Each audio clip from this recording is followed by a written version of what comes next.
Բարև ձեզ սիրելի հետևորդներ, այսօրվա մեր հյուրը մանկական օրթոպեդ, ողնաշարի վիրաբույժ, Վիկմոր հիվանդանոցներում աշխատող Արա Անթարանյանն է։ Բարև ձեզ դոկտոր ջան։ Բարև ձեզ դոկտոր։ Շատ հաճելի է, որ վերջապես հյուրընկալեցիք մեր։ Այո, ձեր խիտ գրաֆիկի մեջ ժամանակ գտաք։ Ասեմ, որ դոկտորը մեզ չի մերժել եւ այսօր հերթապահությունից հետո է մոտեցել։ Շատ շնորհակալություն ձեզ տենց բացառություն անելու համար։ Շատ կարևորում ենք ձեր աշխատանքը եւ վերջապես մենք հասանք երեխաների թեմային։ Ամենահաճախ տարածվող հարցը, որը երեխաների շրջանում կա, դա ցավերն են։ Ցանկացած երեխա գալիս է, ասում է՝ մամա, ես ցավում եմ, ինքը չի կարող բացատրել, թե ինչ է կատարվում իր հետ։ Միակ իրագանգատը պետք է լինի ցավը։ Ուզում եմ հասկանալ, ամենահաճախը այդ գանգատն է, չէ՞, ձեզ մոտ լինում եւ հենց ողնաշարի ցավերի հետ կուզեի սկսենք ողնաշարի ցավերից։ Ինչն է պատճառը, որ այդքան տարածված են հենց երեխաների մոտ։ Եվ հետո փորձենք արդեն ընդլայնել այդ թեման։ Շատ շնորհակալություն հրավերքի համար, իսկապես մի քիչ երկար ստացվեց, չի ուզենա այսքան երկար սպասեցնել, հանգամանքների բերումով աշխատանքային ծանրաբեռնվածություն, կազմակերպչական։ Շատ ուրախ եմ, որ նմանատիպ ֆորմատով մենք կարողանում ենք զրուցել մեր հայրենակիցների, ծնողների հետ, նաև բարձրաձայնել այդ խնդիրները։ Իրականում, այո, ցավերը բավական հաճախ են հանդիպում մանկական տարիքում եւ միջինը մինչեւ 30% դիմելության ցավի հետ կապված գանգատների դիմելության դեպքում բաժին է ընկնում ողնաշարային շրջանի ցավերի հետ։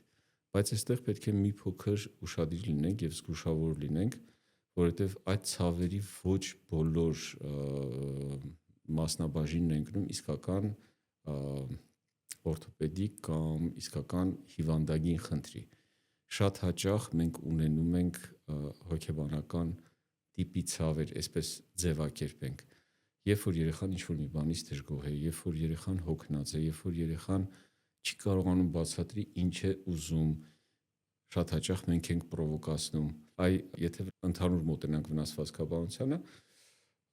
կան հասարակ վնասվածքներ, երեխան վայր է ընկել, մի փոքր ոտքը խփել է, 2-3 տարեկան երեխա է, ասենք, կաղալով է քայլում, գնահատում ենք, որ ցավում է։ Ես միշտ ծնողներին խնդրում եմ, գիտեք, մի հարցրեք, ցավում է թե չէ։ Երեխան ձեզ պատմելու է ցավը, որովհետև ինքը տենց իրեն անմեղ աչքերով նայելու է ձեզ, մամայի, պապայի աչքերը, տատիկ, պապիկ բոլորը 4 կողմից գալու են, վայ, բալա ջան, ցաված, ինքը կաղալու է երկար, ցավել է պատմելու երկար, որովհետև ինքը ձեր սպասելիքներն է իր այդ մանկական ենթագիտակցության մեջ արտացոլում։ Միշտ խնդրում եմ ասում, գիտեք, ուզում եք տեսնեք կաղում է թե չէ։ Աչքի տակով գործ անելու ընթացքում երեխան իր համար տանը խաղում է գնում գալիս է, տեսեք ոնց է իրեն վարքը։ Եթե առանց մեր ուշադրությունը իրեն վրա սևեռելու տեսնում ենք կաղում է, օքեյ, հասկացանք։ Բայց հենց մենք իրեն վրա սկսում ենք ավելի մեծ ուշադրություն դարձնել, ինքը սկսում է պատմել, դա լրիվ ուրիշ պատմություն է։ Այ ողնաշարի ցավերը, եթե պայմանական բաժանենք այդ ծանրաբեռնվածության, ֆիզիկական ակտիվության պակասի 21-րդ դար, համակարգիչ, հեռախոս, չգիտեմ, ադինամիկ վիճակ, հոգնածության տիպի ցավեր կան։ Ես միշտ ծնողներին դա եմ օրինակ բերում, ասում եմ, տեսեք, մենք բոլորս մեր լեզվի մեջ, մեր խոսույթի մեջ ունենք այդ արտահայտությունը, այնքան հոգնած եմ, ամբողջ մարմինս ցավում է։ Հա՞։ Մենք որպես մեծ հասկանում ենք, ոչ միտեղ չենք խփել, ոչ մի բան չենք բարձրացրել, բայց հոգնած ես, ուզում ես պարկես չշարժվես։ Երեխան էլ այդ նույնը ունի, բայց ինքը այդ հոգնել գաղափարը չունի, ինքը չգիտի ինչ է հոգնել։ Ինքը ինչ որ տարօրինակ բան է կատարվում հետս, ինչ որ բան այն չի։ Ցավում է, որովհետև ինքը ցավը գիտի, որովհետև միտեղ խփել է, միտեղ բան արել, ինչ որ տարօրինակ բան է, ասում է ցավում է։ Այդ տարբերակումը դնելու համար շատ կարևոր է, որ մենք մի փոքր ոչ թե sense կպչուն անընդհատ սևեռված,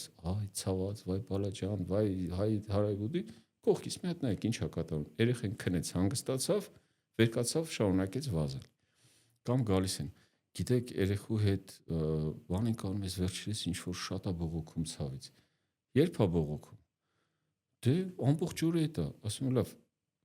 մի հատ էսպիսի հարց տամ ձեզ։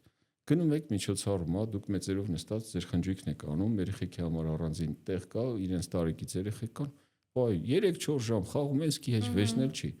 Ասում երբ որ ասում ես մի հատ գնանք հացի խանութ, մի անգամից գրկից տեղս ցած, այդ նշանակում է երեխան պատմում է մի բան, որը իրան ներկայացնում մի բան, որը իրան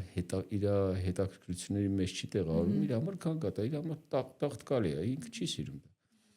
Մյուս կողմը կա արդեն հիվանդագին խնդիրներ։ Երբ որ մենք խոսում ենք մեջքի ցավի մասին, հիմա դուրս գանք հարցում անցկացնելու փողոցով, 10 հոգու հարցնենք ինչից է մեջքը ցավ, մի անգամից ճողված բառը մեջտեղ է գալի իր բոլոր իպաստասյաներով։ Ճողված, գրիժա, էքստրուզիա, պրոտրուզիան ավելի վատական, գրիժան ավելի լավական, ճողվածքը, չնայած գլոբալ առումով նույն բանն է, հա, նույն բանի տարբեր ռադիոլոգիական ձևակերպումներն է։ Եվ շատ հաճախ նույն MRT հետազոտությունը, որ ի վերջո արդեն հասանելի է մեր երկրում, երբ որ մենք նայում ենք, ես միշտ սովորություն ունեմ սկզբից լսել հիվանդին, քննել հիվանդին, հետո եթե հետազոտությունը կա, հետազոտությունը նայել, նոր կարդալ մեր գոլեգաների եզրակացությունը, ինչից է գալիս, որովհետև ռադիոլոգը այդ հիվանդի հետ չի շփվում, գործնականում կամ շատ կարճ։ Այո։ Հա, ինքը ժամանակ չունի կլինիկական զննում անցկացնելու, մաքսիմում ուղեգրող բժշկի եզրակացությունը կարդա, որ այս մարդը SS գանգատներ ունի, եւ ռադիոլոգը տեսնում է օբյեկտիվ ինչ-որ մի պատկեր, նկարագրում է, ենթադրենք ճողված կաչից, նեարթարմատի սեղմումով, բայց հիվանդը եկել է գանգատվելով ձախից, հա, օրինակ։ Հա, եւ դա բավական հաճախ է հանդիպում, ասեմ ձեզ, այդ ժամանակ ուշադրություն ես հրավիրում, որ տեսեք, այո, դուք ունեք այս ճողվածքը, բայց ձեր գանգատը այս կողմից է, հետեւաբար մյուս ստրուկտուրաները, որոնք կարող էին ցավ առաջացնել, սրանք են, այս խնդիրը այսպես է, այս խնդրի լուծումը այսպես է։ Եվ մյուս բանը կա, որ նույն մեջքի ցավերի բուժման մեջ երբեմն հանդիպում ենք անհարկի բուժումների մեծ քանակի։ TikTok, ինտերնետ, շամանություն, հա, Նրա պացիենտի մաման ինչ բառ ասաց, ներողություն։ Որի մասին ես։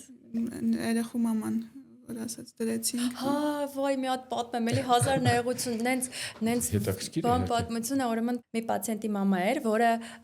վայր էր ընկել եւ հնարավորինս իրանք փորձում էին բարձել, թե որտեղից է ցավը, հետազոտելու էինք դաստակը, հիմա դաստակը հետազոտելու ընթացքում տրավմատոլոգը ինձ նախապես ասում է, որ կապանը հնարավոր է վնասված լինի։ Մենք նայում ենք, բարձ այդ դաստակը վնասված չի լինում, կապանը ուղղակի այտուցված է լինում, եւ մայրը այդ երեխայի գալիս է ասում է, կարող եմ մի հատ ֆոտո անել էկրանը, ես էլ ասում եմ, ոնց որ մենք ձեր դիսկը sense դրամադրելու ենք, ասեց ամեն դեպքում, եթե հնարավորություն կա, էլի մենք կարող ենք նկարել, ասեցի խնդիր չեմ տեսնում, դրա մեջ ուղղակի իմացեք, ոնց որ մի կադրի վրա դա չի երևալու, ես ձեզ կարող եմ այս մի կադրը ցույց տամ, ասում եմ, ես ձեզ ինչի համար է պետք, սենց անում։ Վայ, ուղղակի մենք սնխչու մոտ ենք այդ երեխային տանելու, անցած անգամ գիտեք, չէ, յախու դրեց, ոսկորը կպավ։ Ասեցի նկարեք, որ ոնց մի խոսքով ես կոպիտ ասած ես լրիվ տոլերանտ եմ այդ ամեն ինչի նկատմամբ, այսինքն պացիենտի հարազատի իրավունքն է եւ որոշումը, ուզում եմ ասեմ էկրան նկարելու մեջ ոչ մի ինչ-որ խնդիր չեմ տեսնում, ուղղակի իրանք բերել են թանկարժեք հետազոտություն են անցկացնում երեխային եւ շփվում են տրավմատոլոգի հետ, բայց միևնույն ժամանակ իրենց բուժում է սնխչին յախույով եւ ոսկորը տենց է կպցնում։ Երևի լավ բեսսելեր կարելի է գրել, շատ ոգևորված էր այդ կինը։ Կարելի է մի հատ բեսսելեր գրել այդ տարօրինակ բուժումների, տարօրինակ մեթոդների, այդ TikTok ու բան այն հետևիցել Չինաստանում ու չգիտեմ բանում Պակիստանում արտադրված են իկոնանման պատկերներով խաչակնքվող, հեսա սենց կանենք, հեսա ճատ դբ ու մարդը վեր կացավ քայլեց, ասում ենք լավ իրավունք ունեք անելու, բայց երբեմն այդտեղ դուժում է երեխան։ Հա, ու այնքան դուժում է երեխան, որովհետև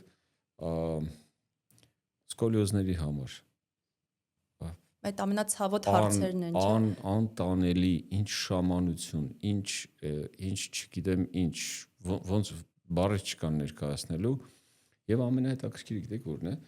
երբ որ ծնողին սենց արդեն սենց բան եղած էլի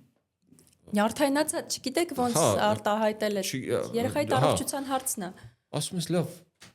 ինչ էիք անում 3 տարի։ Դե գնում էինք, չգիտեմ, մասաժ, վարժություն, մանուալ, բլա, դեն, այս ինչի մոտ, ինչ որ մեկի անունն են տալիս, որ գիտեք իրան, նենց հայտնի է, որ հա։ Ասում եմ լավ, Բայց ինքը ասում էր լավ կլինի, ասեն ժողովուրդ, տեսեք, դուք բերել եք այդ ձեր նկարագրած 3 տարի առաջվա նկարը, հիմիկվա նկարը, արանքում էլի նկարներ ունեցել եք, այստեղ շատ պարզ երևում է, որ խորանում է։ Մենք ռենտգենից բան չենք հասկանում, ասեն, ձեր երեխայի մեջ ասում, դե տենում ենք, որ շատանում է, բայց ինքը ասում է, չէ, դզվում։ Ո՞նց է դզվում։ Կուզը շատանում է, դեֆորմացիան շատանում է, Իրանի դեֆորմացիան շատանում է։ Ես միշտ իմ երիտասարդ գոլեգաներին էլ շրջապատում էլ, նաև հիվանդներին էլ ասում եմ, որպես բժիշկ, որպես մարդ մենք սխալ որոշում կայացնելու տեսական հնարավորություն, նույնիսկ իրավունք ունենք, որովհետև մարդ ենք։ Սխալ պատկերացրիր, ինֆորմացիան ոչ այդքան ճիշտ հասավ կամ ճիշտ չգնահատեցիր,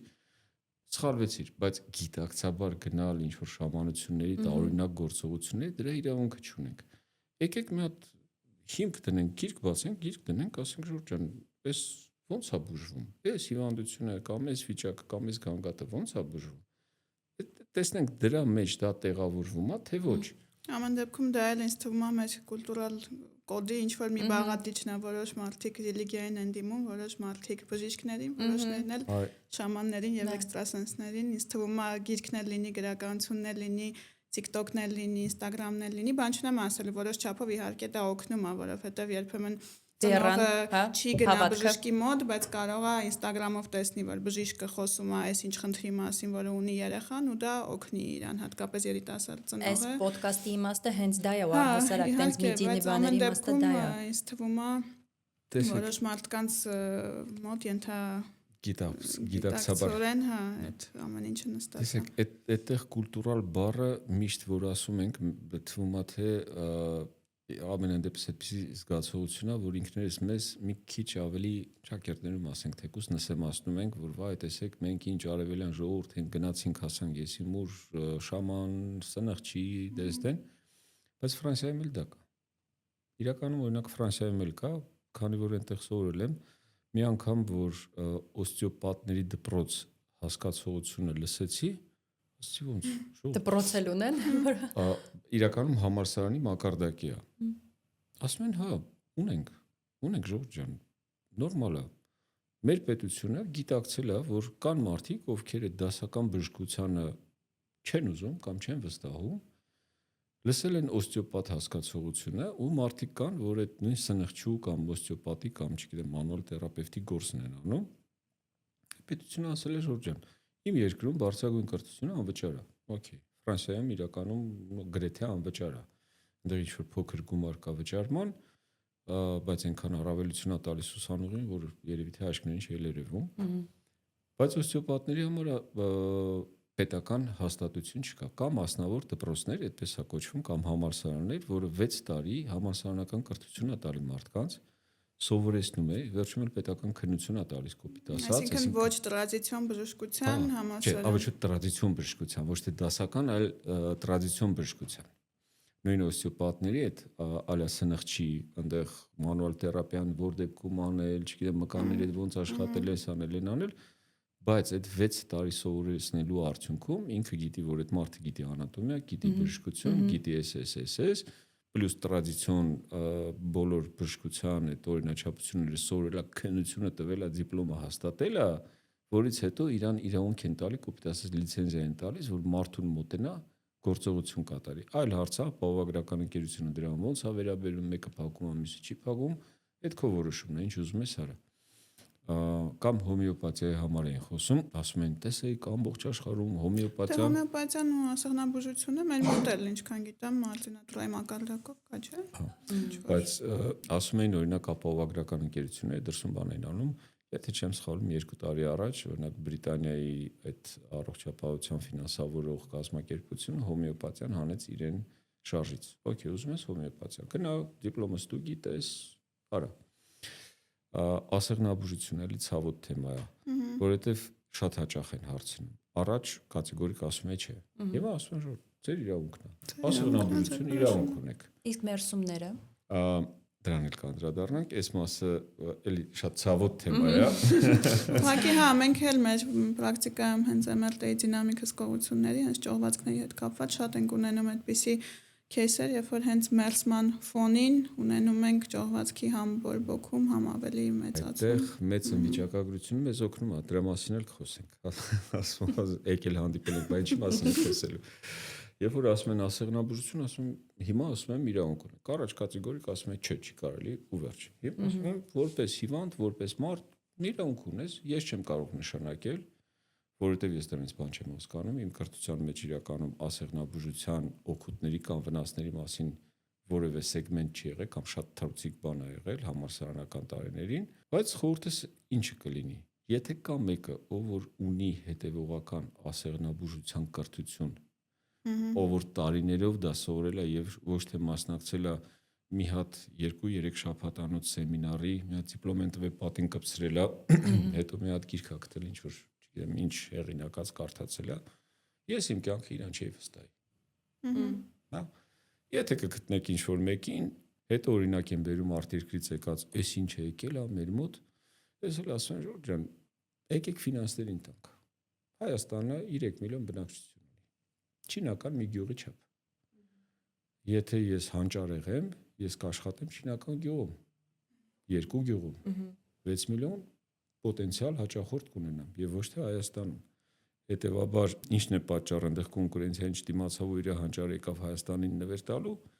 Կակտը 4-րդ կուրսում պարոն Թանելյանը մաշկային հիվանդությունների ամբիոնից ալտրուիզմի մասին իմ սովետական, հետսովետական գաղափարները ոչնչացրել է, դրանից հետո մի քիչ ավելի պրագմատիկ եմ դարձել, չեմ հավատում։ Մերսումների համար շատ լավ սպա պրոցեդուրա է, ուրբաթ օրը մեծահասակ գնում ես, պարկում ես, թուլանում ես, ռելաքս ես ելնում, գնում ես տուն։ Երեխեքի համար չի աշխատում։ Երեխեքի համար, հատկապես փոքր տարիքի երեխեքին, որպես կանոն մերսողն էլ ինչա լինում բժշկական արտահայտքով։ Այդ երեխեքը, որ մտնում են կոնսուլտացիայի սենյակ, արդեն երևի 90% գիտես, որ մերսողի ձեռի տակով անցել է։ Հենց եթե հակատ վերջի 13-14 տարին ես կոնսուլտացիայի ժամանակ բժշկական համազգեստ չեմ հագնում։ Հատկապես երեխաների հետ։ Որ հարցնում են ինչու, շատ պարզ բացատրություն։ Երեխան ներս է մտնում, ինձանից չի վախում։ Հասկացա, հա։ Երեխան ներս է մտնում, չի վախում, որովհետև երբ խալաթ հագը, սա կծող է, սա մի բան կարի գլխից, կամ հեսա ինձ կսկսեն տրորել, այդ առումով երեխան ոչ մի օգուտ չի ստանում։ Իսկ ինչ վերաբերվում է մերսումներ եւ ճողվածք, շատ լավ ստատիստիկա կա, որը ինչ ասում է 40 տարեկանից բարձր մարդկանց գոնե կեսը գոնե մեկ էպիզոդ ունեցել է մեջքի ցավի։ Լավ։ Դրանց գրեթե 90%-ը ինքն իրան անցել է։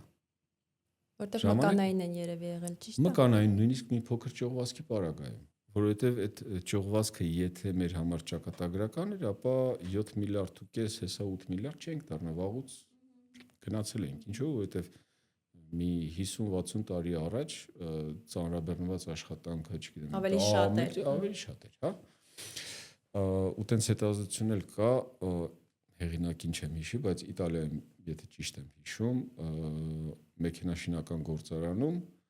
վերցրել ու դեռևս MRT-ի են նոր թափ հավաքելու ժամանակ գործնականում բոլոր աշխատողներին հետազոտություն էին անցկացրել, այսինքն նախա աշխատանքի պրոֆիլակտիկ եկել են ասել են ժողովուրդ մենք ունենք MRT-ի սարք, մեզ պետք է ստատիստիկա հանել, մենք որոշել ենք ֆոնդերը ճարել ենք, 1000 աշխատող ունես, 2000 աշխատող ունես, ձերի անց ենք ասում այդ MRT-ը։ Որից հետո sense դարդոտացիայով մարդկանց հրավիրել էին, բարի ձեզ կներեք, դուք ճողվածք ունեք, հո շատ վատ է, ձեզ բուժել է պետք։ Բայց գանգատներ չունեին այդ մարդկանց։ Այո, մեծ մասը ասել են ժողովուրդ ոնց որ թե ձեռ եք առնում։ Ես ակ տեղադրողն եմ, որ 10 քանի կիլոանոց ես իմ 100 քանի հատակ մի հերթափոխի ժամանակ բարձրացնում եմ մարդու բոյ բարձրության մի ձեռով պահում, մի ձեռով ձգում եմ, մի անգամ չի եղել որ գործը չգնամ, գանգատ չունեմ, ինչ եք ուզում ինձանից, թողեք գնացեք։ Հետո մի հատ էլ հետազոտություն կա, վերցրել են միաձվանի 2 օրինակներ, որոնցից մեկը ֆերմեր է, մյուսը օֆիսային աշխատող։ Երկուսի մոտ էլ եղել է։ Երկուսի մոտ էլ եղել է։ Մեկը նստակյաց կյանքա, մեկը անդադ աշխատում։ Ահա։ Մեկը ճողվածքները համադրելի են եղել, այսինքն դիսկերի մաշելությունը լավ, այսպես ասենք, միջվողային սկավառակների մաշելությունը համադրելի են, բայց գանգատները օֆիսային աշխատողի մոտ շատ ավելի արտահայտված է։ Ֆիզիկապես ակտիվ աշխատող ֆերմերը Դե, հա, դե գործը անում եմ, ինչ եք ուզում ինձանից։ Այսինքն եւ մյուսը կա, որ եթե վերցնենք որպես ռադիոլոգներ, դուք շատ լավ գիտեք, որ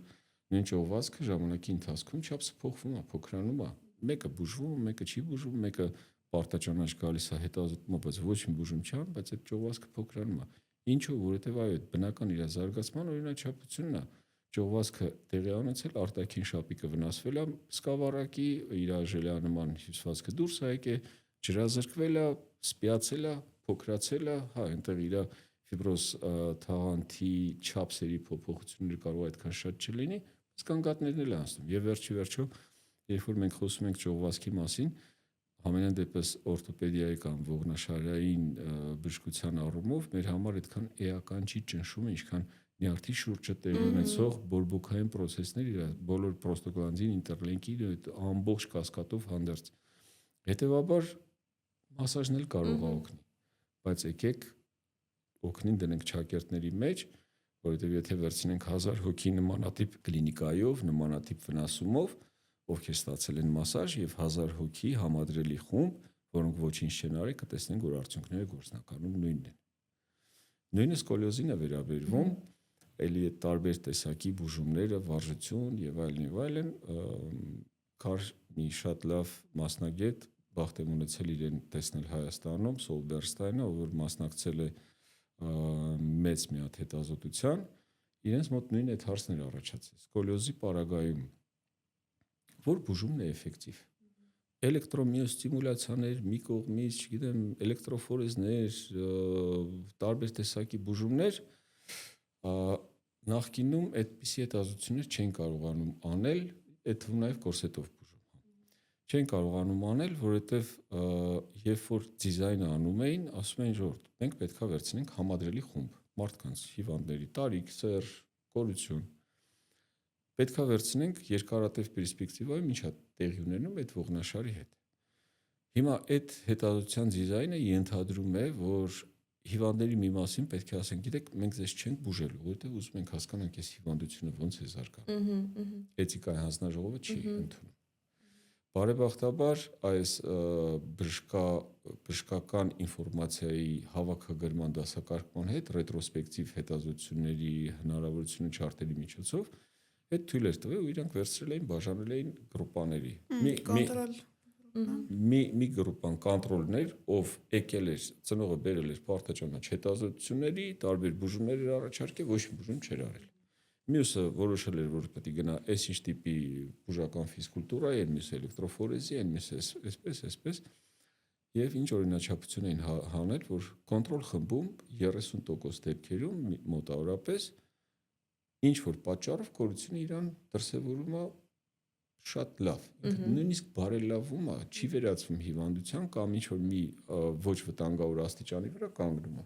Իսկ ինչի հաշվիներ դա տեղը։ Այդ մենակ Աստված գիտի, ով գիտի։ Գենետիկորեն դա երևի թե ստատիստիկ տվյալները։ Այդտեղ իրեն սկոլիոզի առաջացման օրինաչափությունը, այսինքն լիքը տեսություններ կան, հորմոնալ տեսությունից սկսած վերջացրած գենային տեսություններ, մեկ համընդհանուր ունիվերսալ տեսություն չունենք, բայց մենք չգիտենք ինչու է դա այդպես լինում։ Մենք չգիտենք այդ հորմոնալ խնդիրը տեղի ունեցավ դադարեց, թե ինչ որ աճի օրինաչափություն ինչ որ պատճառով մի փոքր փոխվեց, այ վերջո եկել հասել ենք եզրակացության ամենաընդունված տեսությունը կայանում նրանում, որ ողի աճման օրինաչափությունը առաջային միջին ու հետին սեգմենտների, առաջային սեգմենտները գերակշռում են հետինների համեմատ եւ դա բերում է սկոլիոզին բնորոշ ձևափոխությունների ողերի թեքում պտույտ։ Եվ այդտեղից գալիս է մեր հին սովետական գրքերը, որ նայես, բոլոր տեղերը գրած է կիֆոսկոլիոզ, ամբողջ աշխարհը ասում է չկա կիֆոսկոլիոզ։ Կիֆոսկոլիոզը բնածին սկոլիոզների տարբերակներն է։ Հիմնական սկոլիոզին իրենք ունեն անվանելու լորդոսկոլիոզ, որովհետև առաջային էլեմենտները ավելի երկար են, քան հետին էլեմենտները։ Մի խոսքով, եւ դրա կողքը այդ հետազոտության մյուս կողմը կորսետային բուժման տարբերակը, որի մասին ինչ ասես ասում են։ Այն մարդիկ ցույց են տվել, որ 90% դեպքերում այդ կորսետային բուժումը տալիս է իրեն առաջ դրված խնդիրների պատասխան, որոնք են դանդաղացնել կորության խորացումը, կանգնեցնել եւ շտկել։ Իհարկե շտկելը 1-2% դեպքերում է լինում, մնացած 90% դեպքերում մեզ հաջողվում է ստանալ այնպիսի կորություն, որը չի հասցնում երեխային վիրասրահ։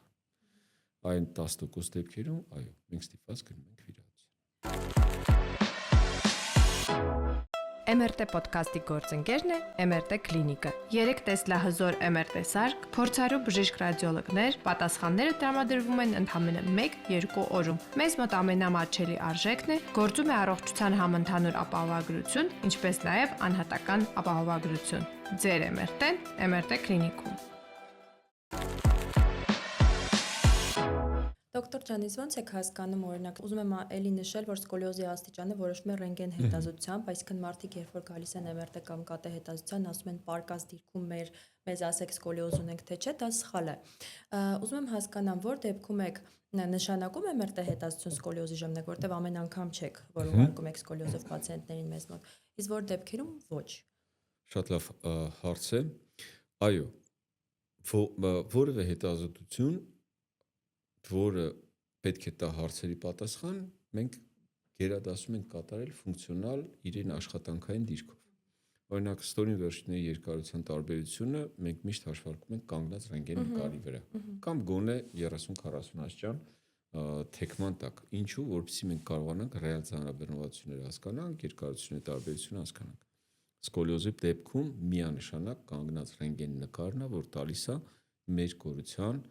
չափսը պատասխան։ Այո, սկոլիոզը ինքը մենակ հիվանդություն չի, սկոլիոզը նաև սիմպտոմ է։ Այսինքն մենք սկոլիոզ ասելով միանշանակ չենք կարող հասկանալ իդիոպաթիկ կամ բնածին սկոլիոզ։ Մենք կարող ենք հասկանալ սիմպտոմ, որը առաջացել է մեկ այլ խնդրի պատճառով։ Օրինակ, մենք ունենք 10-11 տարեկան երեխա, ում ողնաշարը ուղիղ էր, եւ մեկ է սկսել է թեքվել։ Կորությունը շատ բնորոշ ցեաձև է, ստոնի վերջինների վրա ունենք ռեֆլեքսների ասիմետրիա, փոքր սիմպտոմներ հավաքվում է, եւ այստեղ հարցը առաջին գալիս է.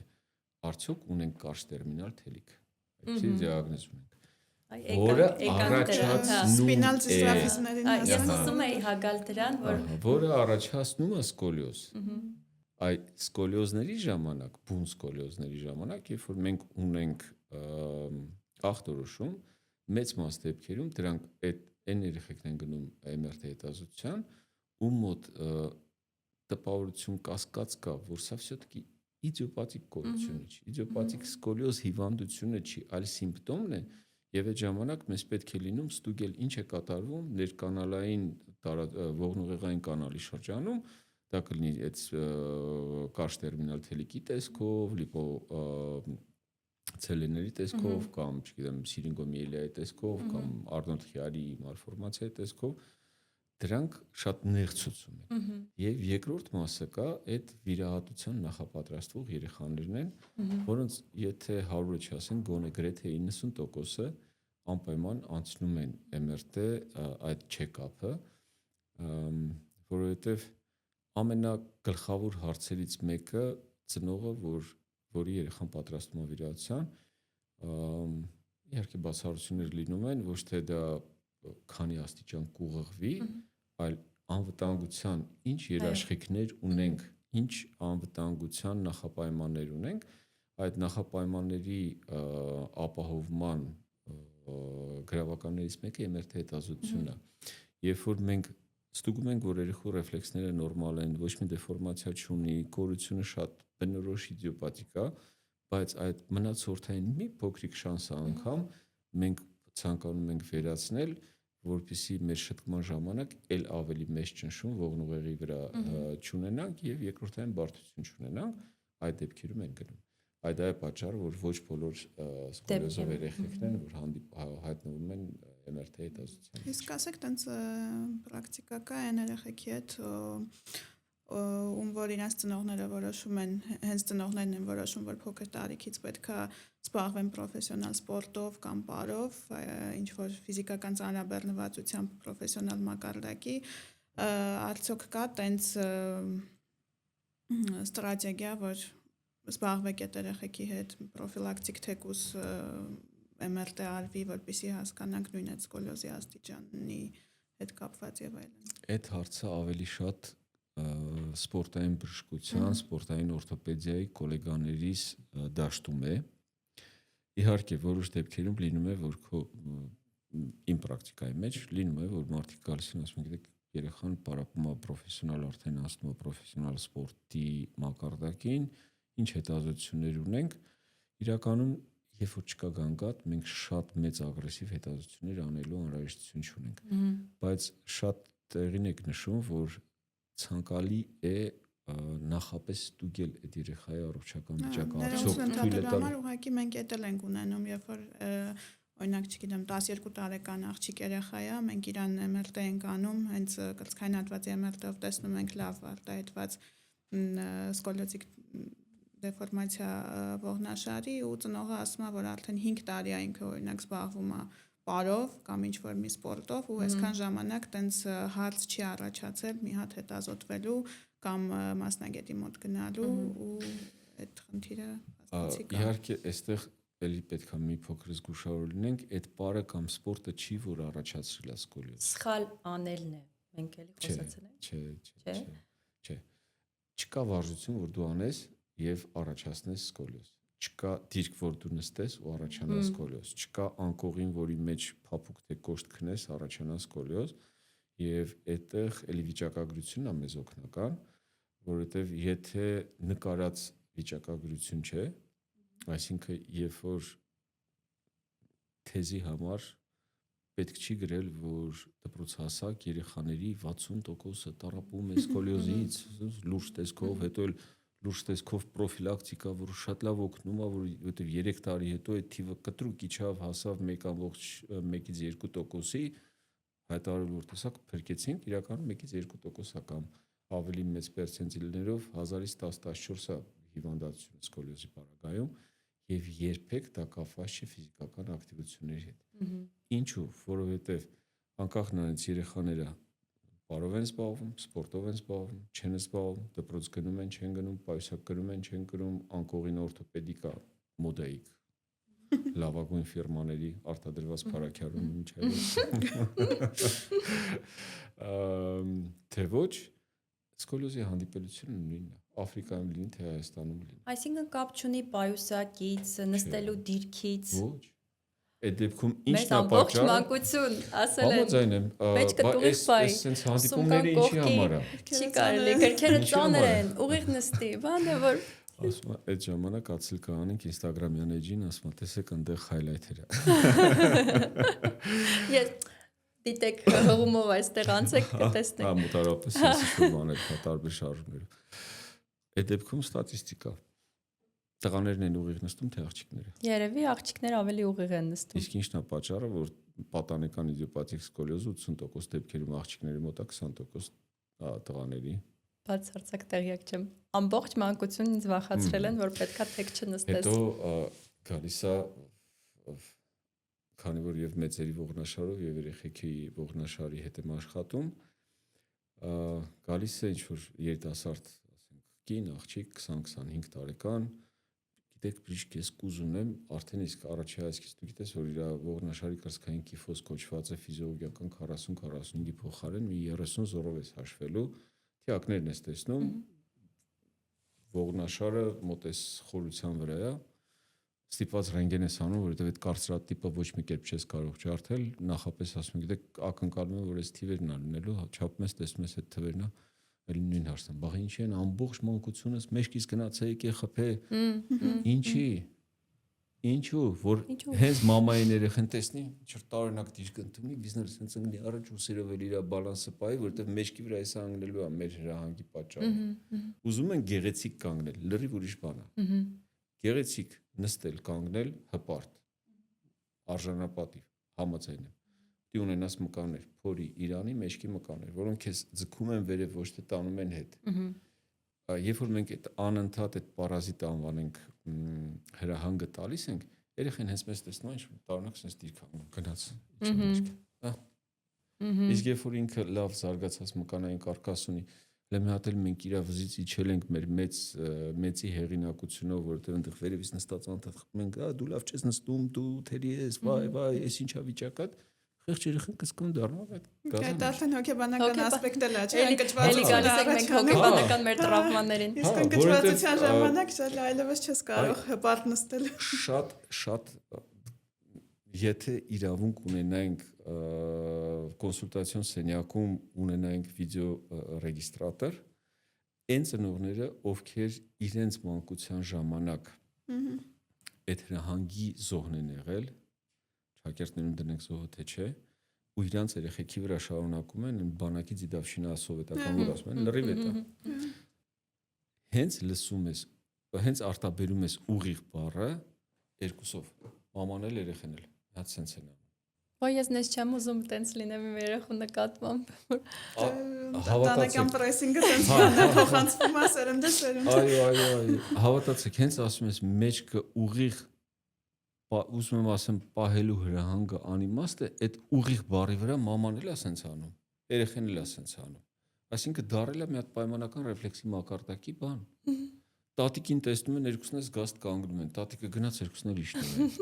Մաման դեմով անցնում է, երեխան սենց են խոհանոցից որ անկյունը պետքա թեքվի մի հատ շուտ տարօրինակ դիրք հավանտում խառնված է սա վրեսելի կխոսան, ինչի։ Ուզում եք երեխան գեղեցիկ կանգնի։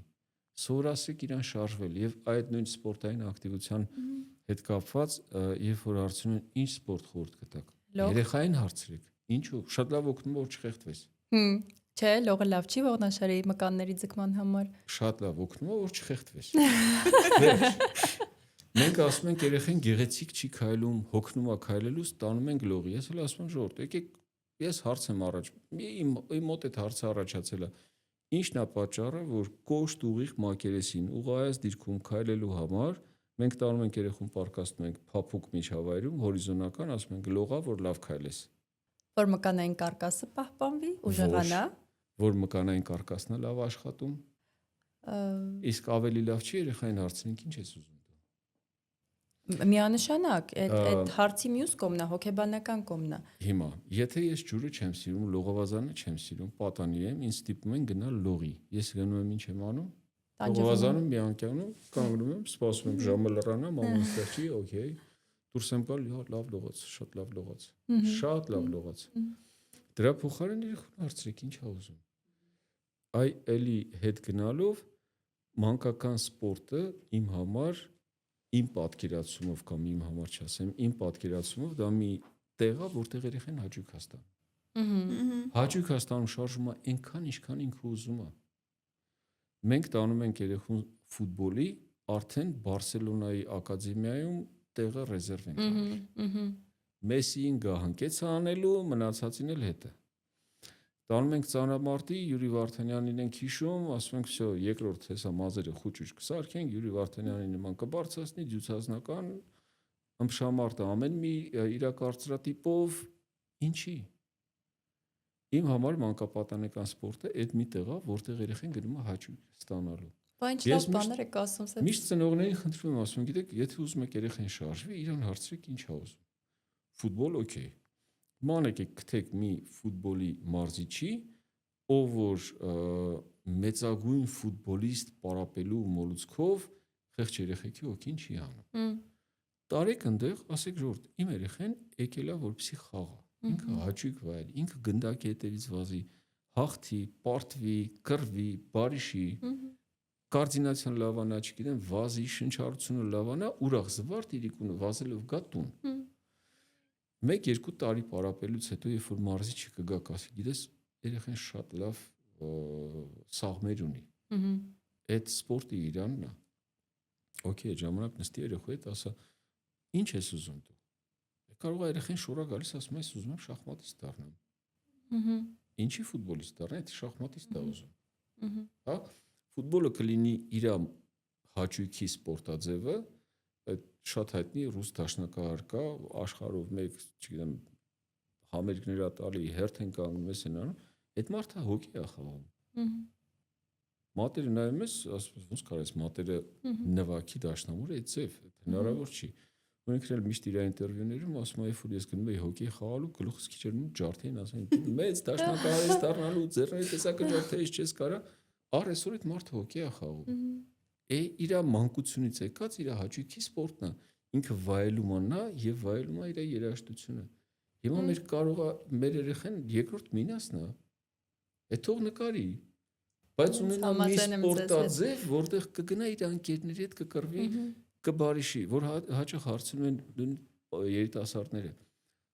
տրենաժոր գնանք, չէ, ջիմ գնանք, չէ։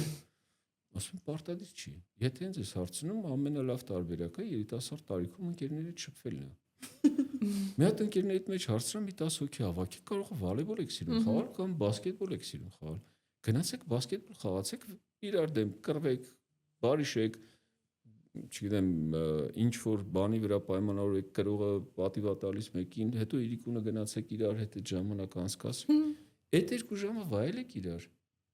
Ինչ պարտադիր է դու գնաս երկաթների հետ կռիվ տաս, օքեյ, իրավունք ունես, եթե դա քեզ դուր է գալիս, ոչ մի հակացություն, բայց խելամիտ։ Բայց մարդիկ կան, որ ֆանատիկորեն են, չէ՞, մոտենում են ջիմը, տարբեր կատեգորիա։ Հետաքրքիր պատմություններ լիքը, ինչքան ասես։ Մի երիտասարդ կին էր, մի 30 տարեկան, քաշի 35 կիլո, սենց մի հար կաշի ոսկոր մկան, ճարպի նշույլ չկար։ Զրուցեցինք, բացատրեցի ինչ որ պետք էր, վերջում հարցրեց, իսկ ինչ քաշեր կարելի է, ես տրենաժոր եմ գնում։ Ես սենց լավ էր հարցրեցի, ասի, ինչ քաշերի մասին է, կամ որ բան է, գանտելների։ Ասում եմ, իսկ ինչ քաշեր եք անում, ամեն ձեռս 25 կիլո։ Ես աթոռի ծնգա, 35 կիլո դու ես, 25 կիլո, խի, ինչի համար, օքեյ, եթե քեզ դուր է գալիս, խնդիր չկա, բայց այդ ստանդարտացնել բոլորին։ Ստերեոտիպ է, էլի, ոնց որ 130 կիլո ծյագա եմ, ինչ ես 130 կիլո ծյագա անում։ Ինչ դա ավելանալու պատասխան։ Ինչ դա ավելանալու։ Հա։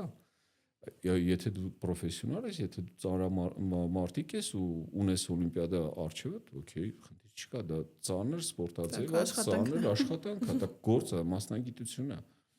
Բայց եթե ես գնացել եմ իմ առողջությունը շահելու համար, ուրեմն ես պետք է անեմ հաճույքի մակարդակին։ Այսօր 10 վարժությունն է ինձ հաճույք պատճառում, կմարզվեմ կդառնա 12, 15։ Այդպիսի ուղեցույցներ կան, որ մենք տալիս ենք նորից այդ մեջքի ցավերի հետ կապված, մարդ կա, որ չի սիրում զալ գնալ, ասում եք, օքեյ, տանը կարող եք այս վարժությունները անեք, ուղեցույցը մանրամասը գրած է, եւ այնտեղ մեծ մաս տեղերում գրած է 6 անգամ 6 վայրկյան։ Ասում գիտեք, ազատ եք անել 3 անգամ 3 վայրկյան։ Ինչ պարտադիր է, դուք հենց առաջ օրը 6 վայրկյան անեք։ Մի օր մի շաբաթ 10 օր հետո կդառնա 4 վայրկյան, 5 վայրկյան, 6 վայրկյան, հետո 6-ն էլ է քիչ, 10 կանեք, օքեյ։ Ինք նակապիտիլն է էֆեկտիվ։ Հա, որովհետև ասում են, մկանը չի զարգանում, եթե իր վրա, օքեյ, համաձայն եմ, հասկացա։ Բայց մենք ինչ ենք անում, մենք պրոֆեսիոնալ սպորտսմեն ենք պարապում, թե մարդը որ իր առողջությանն է հետևում, կամ եթե ինքը պրոֆեսիոնալ բոդիբիլդեր է, ով որ գնալու է բեմում ելույթ ունենալու իր մկաների այդ բոլոր ծալքերը, բոլոր կոնտուրները պետքա ցույց տա, իրանք ունի 130 չէ 200 կիլո թող բարձրացնի, իր որոշումն է։ Այդ իր բանի парքի 5 րոպեն է։ Ինչ հետաքրքիր է, չէ, ոնց որ պետք է օրթոպեդիկ զրույց ունենենք, բայց ավելի շատ ունեցանք հոգեբանական զրույց, եւ սա շատ ավելի կարեւոր է մեր ազգի համար, որտեղ ցանկացած մարդ գնում է բժիշկի ինչ որ խնդրի պատճառով, բայց հոգեբանական խնդրի պատճառով շատ քիչ են մարդիկ դիմում բժիշկների։ Ու շատ կարևոր է, որ բժիշկը հենց կարողանա, անգամ եթե դա իր մասնագիտականը չի, կարողանա ինչ որ ձևով մշակի պացիենտին հենց այդ հոգեբանական ասպեկտից։ Շատ շնորհակալություն սենց բուրըն եւ հետաքրքիր զրույցի համար։